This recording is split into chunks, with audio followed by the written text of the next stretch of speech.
قرآن کریم کے 16ویں پارے کی بالکل ابتدا میں اللہ تبارک و تعالیٰ نے حضرت موسی علیہ السلام اور حضرت خضر علیہ السلام کا ایک واقعہ ذکر فرمایا ہے۔ یہ واقعہ دراصل شروع ہوتا ہے 15ویں پارے کے آخری رکوع سے اور 16ویں پارے کی ابتدا تک چلتا ہے۔ بات دراصل یہ تھی اور قصہ دراصل کچھ یوں ہے۔ حضور پاک صلی اللہ تعالیٰ علیہ وسلم نے ارشاد فرمایا کہ حضرت موسی علیہ السلام اپنی قوم میں ایک مرتبہ خطبہ دینے کے لیے کھڑے ہوئے تو لوگوں میں سے کسی نے آپ سے سوال پوچھا کہ اس وقت روئے زمین پر سب سے زیادہ علم والا کون ہے؟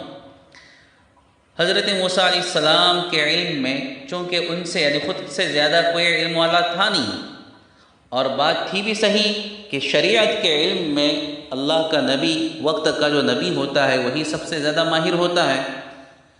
تو حضرت موسی علیہ السلام نے جواب دیا کہ میں۔ اب چونکہ اللہ تبارک و تعالیٰ اپنے مقرب بندوں کو یعنی انبیاء کرام کو خاص قسم کی تربیت دیتے ہیں، اس لیے اللہ تعالیٰ کو یہ بات پسند نہیں آئی کہ آپ علی الاطلاق میں کہہ دیتے، بلکہ ادب کا تقاضا یہ تھا کہ آپ اس کو اللہ کے علم کے حوالے کر دیتے، یعنی یوں کہتے کہ اللہ ہی بہتر جانتا ہے کہ کون سب سے زیادہ علم والا ہے۔ چنانچہ حضرت موسی علیہ السلام پر اللہ تعالیٰ کی طرف سے وحی آئی کہ ہمارا ایک بندہ ہے جو مجمع البحرین میں رہتا ہے، یعنی ایسی جگہ جہاں دو سمندر آپس میں ملتے ہیں اس جگہ رہتا ہے، وہ آپ سے بھی زیادہ علم والا ہے۔ حضرت موسی علیہ السلام کو شوق ہوا کہ جب مجھ سے زیادہ علم والا ہے تو اس سے علم حاصل کرنے کے لیے، اس سے فائدہ اٹھانے کے لیے سفر کرنا چاہیے، اس کی ملاقات کرنا چاہیے۔ اللہ تعالیٰ سے درخواست کی کہ اللہ مجھے اس کا پتہ بتلا دے۔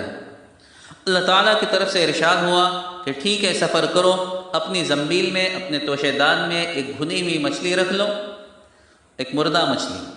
جس جگہ وہ مچھلی زندہ ہو کر پانی میں اتر جائے بس سمجھ لو کہ یہی وہ جگہ ہے جہاں پر اس بندے سے ملاقات ہو سکتی ہے۔ چنانچہ حضرت موسی علیہ السلام نے اللہ تعالیٰ کے ارشاد کے مطابق ایک مچھلی اپنے ساتھ لے لی، زنبیل میں رکھ لی، اپنے خادم حضرت یوشع بن نون کو ساتھ لیا اور سفر شروع کر دیا، اور فرمایا کہ میں مسلسل چلتا رہوں گا یہاں تک کہ اس بندے سے ملاقات ہو جائے۔ دوران سفر ایک پتھر کے پاس پہنچ کر حضرت موسی علیہ السلام تھوڑی دیر آرام کے لیے لیٹ گئے، بس اچانک مچھلی زندہ ہو گئی اور وہیں سے وہ دریا میں چلی گئی۔ حضرت موسی علیہ السلام بیدار ہوئے تو حضرت یوشع نے ان سے کوئی ذکر نہیں کیا، دراصل آپ بھول گئے، اور اس طرح سے سفر دوبارہ شروع ہوا۔ کافی آگے چلنے کے بعد حضرت موسی علیہ السلام کو کچھ تھکن محسوس ہوئی، بھوک لگی، تو کہا کہ لاؤ کچھ ناشتہ کر لیتے ہیں، کچھ کھا پی لیتے ہیں۔ اس وقت حضرت یوشع کو خیال آیا اور حضرت یوشع نے جواب دیا کہ حضرت وہ مچھلی تو فلاں جگہ پر زندہ ہو کر پانی میں چلی گئی۔ حضرت موسی علیہ السلام نے کہا کہ اللہ کے بندے، وہی تو وہ مقام تھا، وہی تو وہ جگہ تھی جہاں پر اللہ نے اس بندے کا جہاں پر اللہ نے فرمایا ہے کہ وہ اس بندے سے آپ کی وہاں ملاقات ہوگی۔ چنانچہ حضرت موسی علیہ السلام دوبارہ لوٹے، وہاں پر آ کر دیکھا کہ ایک شخص ہے جو چادر تانے لیٹا ہوا ہے۔ حضرت موسی علیہ السلام نے سلام کیا تو حضرت خضر علیہ السلام نے جواباً کہا کہ اس ویران جگہ پہ سلام کہاں سے؟ حضرت موسی علیہ السلام نے کہا کہ میں موسیٰ ہوں۔ حضرت خضر علیہ السلام نے پوچھا کون موسیٰ؟ موسیٰ بنی اسرائیل؟ آپ نے فرمایا کہ ہاں میں موسیٰ بنی اسرائیل ہوں، اور اس لیے آیا ہوں کہ آپ مجھے وہ خاص علم سکھلائیں جو اللہ نے آپ کو سکھلایا ہے۔ حضرت خضر علیہ السلام، ان کا اصل نام تو خضر ہے لیکن مشہور اتنا ہو گیا ہے، مشہور خضر ہو گیا ہے، اور اتنا مشہور ہو گیا ہے خضر کہ اب اگر کوئی خضر کہے تو شاید لوگوں کی بات سمجھ میں بھی نہ آئے۔ بہرحال حضرت خضر علیہ السلام نے جواباً کہا کہ آپ میرے ساتھ صبر نہیں کر سکیں گے۔ اے موسیٰ، میرے پاس ایک علم ہے جو اللہ نے مجھے دیا ہے، وہ آپ کے پاس نہیں ہے، اور ایک علم آپ کے پاس ہے جو میں نہیں جانتا۔ حضرت موسیٰ علیہ السلام نے فرمایا انشاءاللہ آپ مجھے صبر کرنے والا پائیں گے، میں کسی کام میں آپ کی مخالفت نہیں کروں گا۔ حضرت خضر علیہ السلام نے فرمایا کہ اگر آپ میرے ساتھ رہنا چاہتے ہیں تو کسی معاملے میں میری مداخلت نہیں کرنا اور مجھ سے کچھ پوچھنا نہیں یہاں تک کہ میں خود ہی آپ کو حقیقت نہ بتلاؤں۔ یہ کہہ کر دونوں دریا کے کنارے کنارے چلنے لگے۔ اتفاقاً ایک کشتی آ گئی تو آپ یہ دونوں حضرات کشتی میں سوار ہو گئے۔ انہوں نے حضرت خضر علیہ السلام کو تو پہچان لیا اور ان لوگوں کو بغیر کسی اجرت کے کشتی میں سوار کر لیا۔ اندر داخل ہوتے ہی حضرت خضر علیہ السلام نے کیا کیا، ایک کلہاڑی کے ذریعے کشتی کا ایک تختہ نکال ڈالا۔ حضرت موسی علیہ السلام سے رہا نہ گیا، آپ نے فرمایا کہ ان لوگوں نے بغیر کسی معاوضے کے ہمیں کشتی پر سوار کیا، اور آپ نے یہ کام کیا کہ اندر داخل ہوتے ہی کشتی کے اندر عائب کر دیا، اس کے ایک تختے کو اکھاڑ دیا، لِتُغْرِقَ أَهْلَهَا، تاکہ کشتی والے ہلاک ہو جائیں۔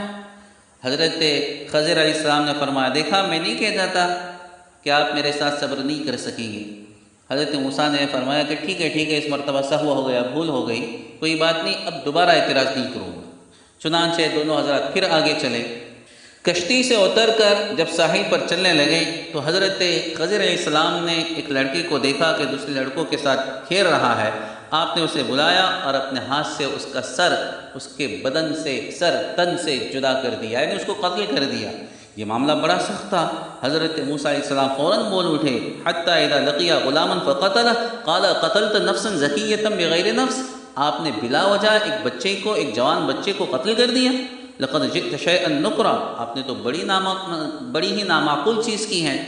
حضرت خضر علیہ السلام نے کہا، میں پہلے ہی کہتا تھا کہ آپ میرے ساتھ صبر نہیں کر سکیں گے۔ حضرت موسیٰ نے جواب دیا، قال ان سألتک عن شیء بعدها فلا تصاحبنی، اچھا یہ آخری موقع، اگر اس کے بعد پھر میں نے اعتراض کیا تو پھر مجھے اپنے ساتھ نہ رکھنا، قد بلغت من لدنی عذرا۔ اب دونوں حضرات چلے ایک بستی میں پہنچے، بستی والوں سے کہا کہ ہم اجنبی مسافر ہیں اور ہمارے کچھ کھانے کا، کچھ ناشتے پانی کا انتظام کرو۔ تو انہوں نے انکار کر دیا، ساری بستی نے انکار کر دیا کہ تم اجنبی اور مسافروں کا کوئی انتظام نہیں کر سکتے، ٹکا سا جواب دے دیا۔ آگے چلے دیکھا کہ ایک گھر ہے ویران، اس کی ایک دیوار گر رہی ہے۔ حضرت موسیٰ علیہ السلام نے حضرت خضر علیہ السلام نے ازراہ ہمدردی اس دیوار کو درست کر دیا، اس کی مرمت کر دی۔ حضرت موسیٰ نے عرض کیا کہ بستی والے اتنے بے مروت ہیں کہ ہمیں کھانے کے لیے بھی نہ پوچھا، بلکہ ہماری درخواست پر بھی انکار کر دیا، اور آپ نے بغیر کسی اجرت کے ایک دیوار کو سیدھا کر دیا، ایک گھر کو درست کر دیا، کم از کم آپ اس پر اجرت تو مانگ سکتے تھے۔ حضرت خضر علیہ السلام نے جواب دیا، ھذا فراق بینی و بینک، کہ نہیں، اب میرا اور تمہارا راستہ الگ ہے، البتہ جن باتوں پر تم کو اعتراض تھا میں اس کا تمہیں جواب دیتا چل دوں۔ فرمایا کہ جس کشتی میں نے اس کا تختہ اکھاڑ کر عیب پیدا کیا تھا، دراصل آگے ایک ظالم بادشاہ تھا جو ہر اچھی اور نئی کشتی کو ہڑپ لیتا تھا، ان کے پاس سے ٹیکس وصول کرتا تھا۔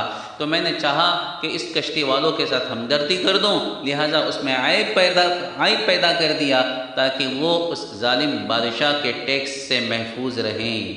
اور یہ بھی سن لو، اس بچے کو میں نے قتل کیا، دراصل اس بچے کے ماں باپ ایماندار تھے، اگر وہ بچہ بڑا ہوتا تو کافر اور ظالم ہو جاتا، اور ماں کو اس سے بڑی محبت تھی، ڈر تھا یہ کہ بیٹے کی محبت میں ماں باپ کا ایمان بھی خطرے میں نہ پڑ جائے، اس لیے میں نے اسے قتل کر دیا۔ اور رہی بات اس دیوار کو مرمت کرنے کی، دراصل یہ دیوار 2 یتیم بچوں کی ہے جن کے ماں باپ کا انتقال ہو چکا ہے، اور اس دیوار کے نیچے ان کا ایک خزانہ مدفون ہے، سونا چاندی مدفون ہے۔ اگر وہ دیوار گر جاتی تو گاؤں کے ان ظالم لوگوں کو اس خزانے کا پتہ چل جاتا اور اس خزانے کو ہڑپ کر لیتے۔ اللہ تعالیٰ چاہتا تھا کہ ان بچوں کے جو والدین تھے وہ نیک تھے، ان کی نیکی کے طفیل اس خزانے کی حفاظت کی جائے بچوں کے لیے، لہٰذا میں نے اس دیوار کو درست کر دیا۔ یہ تھی ان تینوں باتوں کی حقیقت جن پر آپ کو اعتراض تھا۔ اور یہ بھی سن لیجئے، وما فعلته عن امری، کہ یہ جو کچھ کیا میں نے اپنی طرف سے نہیں کیا بلکہ اللہ کے حکم سے کیا۔ ذلک تأویل ما لم تستطع علیہ صبرا، یہ ہے تعویل اور مطلب ان باتوں کا جن پر آپ سے صبر نہیں ہو سکا تھا۔ بہرحال حضرت موسیٰ علیہ السلام نے یہ باتیں سنی اور پھر آپ اپنی جگہ اپنے علاقے میں واپس آ گئے۔ وآخر دعوانا الحمد للہ رب العالمین۔